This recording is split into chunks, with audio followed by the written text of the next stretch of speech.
Assalamualaikum warahmatullahi wabarakatuh. Kita bertemu lagi di pertemuan ke-10 mata kuliah Matematika Bilangan dan Aritmatika bersama saya Fitria Zana Kumala. Materi yang akan kita bahas dalam pertemuan ke-10 dan ke-11 ini adalah tentang bilangan prima, bilangan berpangkat, dan akar. Dan di pertemuan ke-10 ini pembahasan akan kita khususkan untuk materi tentang bilangan prima. Untuk materi tentang bilangan berpangkat dan akar nanti akan disampaikan di pertemuan ke-11.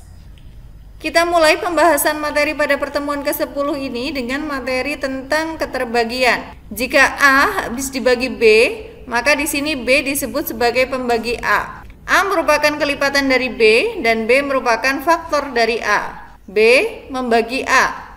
Di sini disimbolkan dengan B membagi A dengan B tidak sama dengan 0.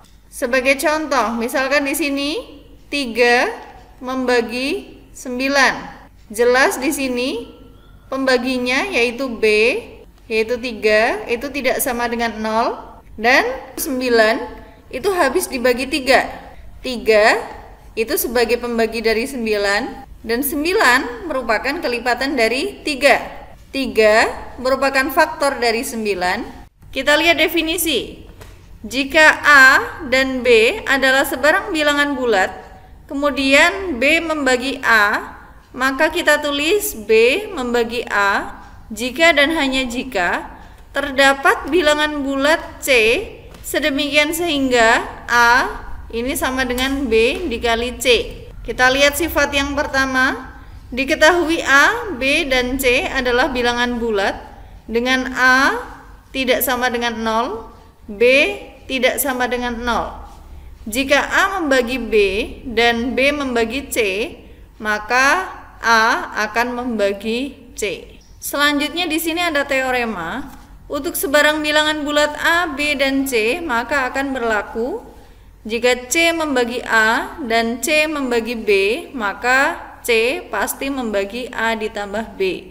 Dan jika C membagi A dan C membagi B, maka pasti C akan membagi A dikurangi B. Kita lihat contoh dari definisi, sifat, dan teorema tersebut satu persatu. Misalkan di sini contohnya adalah 3 membagi 12 ya.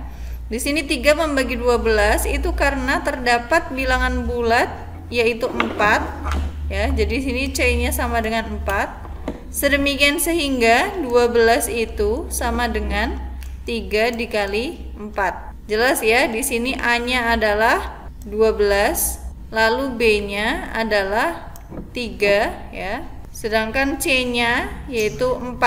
Untuk contoh dari sifat pertama ini, di sini kan ada bilangan bulat A, B, dan C dengan A dan B-nya itu tidak 0. Maka di sini misalkan 2 itu membagi 10 dan 10 itu membagi 50 ya. Maka pasti di sini 2 itu membagi 50. Itu contohnya ya. Jelas di sini 2 membagi 10 dan 10 membagi 50, maka pasti 2 itu membagi 50 ya. Kita tuliskan seperti ini. Untuk contoh dari teorema, misalkan di sini 2 itu membagi 4 dan 2 juga membagi 8 ya. Maka pasti 2 membagi A ditambah B ya, 4 ditambah 8 yaitu 12. Sehingga di sini jika 2 itu membagi 4 dan 2 membagi 8, maka pasti 2 itu membagi 4 ditambah 8 yaitu 12. Contoh lain di sini. Misalkan 2 itu membagi 4 ya, masih dengan contoh yang tadi. Dan 2 itu juga membagi 8, maka pasti 2 ini membagi 4 dikurangi 8, yaitu hasilnya adalah negatif 4. Jadi jelas ya, di sini jika 2 membagi 4 dan 2 membagi 8, maka pasti 2 membagi 4 dikurangi 8, yaitu negatif 4. Selanjutnya akan kita bahas tentang bilangan prima. Bilangan prima adalah bilangan bulat positif yang mempunyai tepat dua pembagi positif yang berbeda, yaitu 1 dan bilangan itu sendiri. Contohnya di sini bilangan prima adalah 2, 3, 5 dan lain-lain ya. Jadi di sini semua bilangan bulat positif yang tepat mempunyai dua pembagi positif yang berbeda, yaitu 1 dan dirinya sendiri, itu disebut sebagai bilangan prima ya. Kita lihat di sini, mengapa 2 itu prima? Karena 2 itu hanya bisa dibagi oleh 1 ya, dan 2 itu sendiri ya. 3 juga sama, 3 itu bisa dibagi 1 dan 3. 5 itu bisa dibagi 1 dan 5 ya. Selanjutnya kita bahas tentang bilangan komposit. Bilangan komposit adalah bilangan bulat positif yang lebih besar dari 1 yang mempunyai faktor positif selain 1 dan bilangan itu sendiri. Jadi jika bilangan prima adalah bilangan bulat positif yang bisa dibagi 1 dan dirinya sendiri ya. Pembaginya hanya ada 2. Tapi di sini bilangan komposit itu adalah bilangan bulat positif yang lebih besar dari 1 dan punya faktor positif selain 1 dan bilangan itu sendiri ya. Artinya ada pembagi lain selain 1 dan dirinya sendiri. Kita lihat contoh dari bilangan komposit. Di sini contohnya adalah 4 ya. Jelas di sini 4 ini lebih besar daripada 1 dan 4 ini mempunyai faktor positif selain 1 dan 4 itu sendiri. Jika kita perhatikan di sini faktor dari 4 ya, itu adalah 1, 2 dan 4 ya. Maka selain 1 dan dirinya sendiri yaitu 4 terdapat faktor lain ya, yaitu 2. Untuk 6 di sini, 6 ini bilangan komposit karena 6 ini lebih besar daripada 1 dan 6 mempunyai faktor positif selain 1 dan 6. Ya, jika kita perhatikan di sini 6 bisa dibagi 1, 2, 3 dan 6. Maka selain 1 dan dirinya sendiri yaitu 6 terdapat faktor lain ya, yaitu 2 dan 3. Untuk 8 di sini 8 juga bilangan komposit karena 8 ini lebih besar daripada 1 dan mempunyai faktor positif selain 1 dan 8. Jika kita perhatikan 8 ini faktornya adalah 1, 2, 4 dan 8. Maka selain 1 dan 8 di sini terdapat faktor lain ya, yaitu 2 dan 4. Untuk 9 ini juga bilangan komposit karena 9 ini lebih besar daripada 1 dan mempunyai faktor positif selain 1 dan 9. Jika kita perhatikan 9 ini bisa dibagi 1, 3 dan 9. Maka selain 1 dan 9 maka terdapat faktor positif lain yaitu 3 ya. Beda halnya dengan 2 tadi ya. 2 itu prima karena 2 ini kan tadi bisa dibagi 1 dan 2 ya. Jadi 2 ini hanya bisa dibagi 1 dan dirinya sendiri yaitu 2. Tidak ada faktor positif lain selain 1 dan 2 sehingga 2 ini disebut sebagai bilangan prima. Kita lihat sifat yang kedua. Di sini setiap bilangan komposit itu dapat dituliskan sebagai hasil kali bilangan-bilangan prima dalam satu dan banyak cara. Sifat di atas itu disebut sebagai teorema dasar aritmatika. Teorema dasar aritmatika merupakan dasar untuk menemukan faktorisasi prima dari suatu bilangan. Kita lihat di sini, kita akan bahas dulu tentang faktor ya, sebelum kita membahas tentang faktorisasi prima. Faktor itu apa ya? Faktor itu adalah suatu bilangan ya, bilangan yang dapat membagi habis bilangan tersebut. Contohnya di sini misalkan kita akan mencari nih faktor dari 12 ya. Maka kita akan cari bilangan-bilangan yang dapat membagi habis 12 ya. 12 ini habis dibagi 1, 2, 3, 4, 6, dan 12. Maka 1, 2, 3, 4, 6, dan 12 ini disebut sebagai faktor dari 12. Contoh lain, misalkan di sini kita akan tentukan nih faktor dari 15. Kita ingat bahwa 15 itu habis dibagi 1, 3, 5, dan 15. Sehingga faktor dari 15 adalah 1, 3, 5, dan 15. Selanjutnya akan kita bahas tentang faktor prima dan faktorisasi prima ya. Kita ingat tadi bilangan prima adalah bilangan asli yang mempunyai tepat dua buah faktor ya, yaitu 1 dan bilangan itu sendiri. Jika himpunan bilangan prima ini kita simbolkan dengan P, maka P ini adalah himpunan yang anggotanya adalah 2, 3, 5, 7, dan seterusnya ya. Faktorisasi prima suatu bilangan ini adalah perkalian faktor-faktor prima dari bilangan tersebut. Untuk mendapatkan faktor prima itu bisa dilakukan dengan dua cara. Yang pertama menggunakan faktor. Jadi yang pertama kita cari dulu nih faktor dari bilangan-bilangan yang dimaksud, kemudian cari dari faktor-faktor tersebut yang merupakan bilangan prima ya. Misalkan di sini kita akan mencari faktor prima dari 12. Jika menggunakan cara yang pertama yaitu menggunakan faktor, maka pertama kita cari dulu nih faktor dari bilangan yang dimaksud ya. Kita cari dulu faktor dari 12 ya. Faktor dari 12 itu siapa aja ya? 1, 2, 3, 4, 6, dan 12. Nah, kemudian dari faktor yang sudah kita tahu ya, itu kita pilih nih bilangan yang prima itu yang mana ya. 1 jelas bukan prima ya, 2 ini prima, 3 ini prima ya, 4 ini bukan prima, 6 bukan prima, 12 bukan prima. Sehingga faktor prima dari 12 adalah 2 dan 3. Untuk cara yang kedua yaitu menggunakan pohon faktor ya. Mungkin dulu kalian pernah pelajari ya.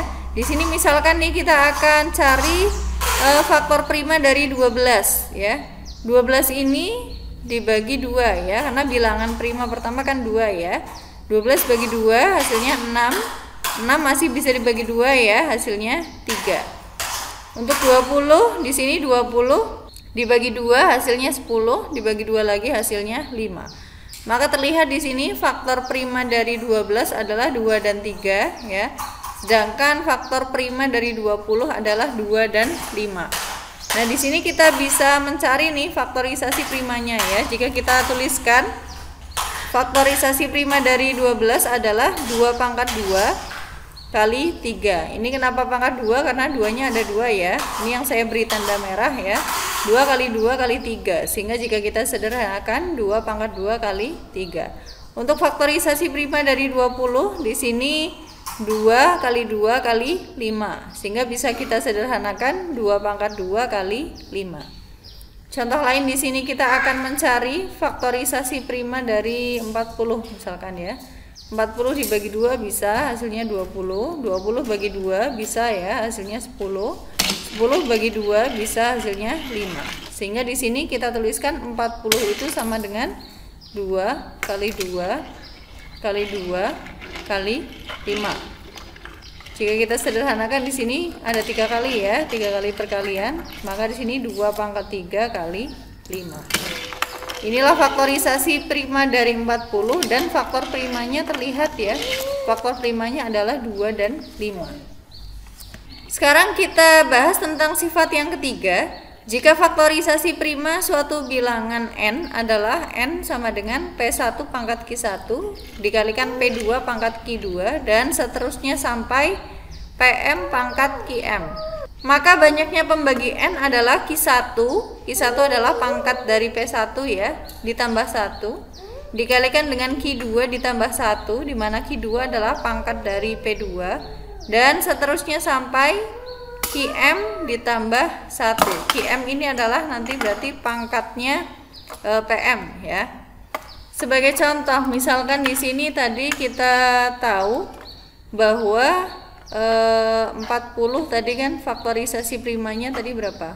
40 bagi 2 20 ya. 20 bagi 2 10, 10 bagi 2 5 ya. Sehingga di sini 40 itu sama dengan 2 pangkat 3 kali 5. Nah, di sini berdasarkan sifat yang ketiga ini kita bisa mencari nih banyaknya pembagi dari 40 ya. Banyaknya pembagi dari 40 itu ada berapa ya? Jadi kita perhatikan di sini pangkat dari 2 yaitu 3 ya.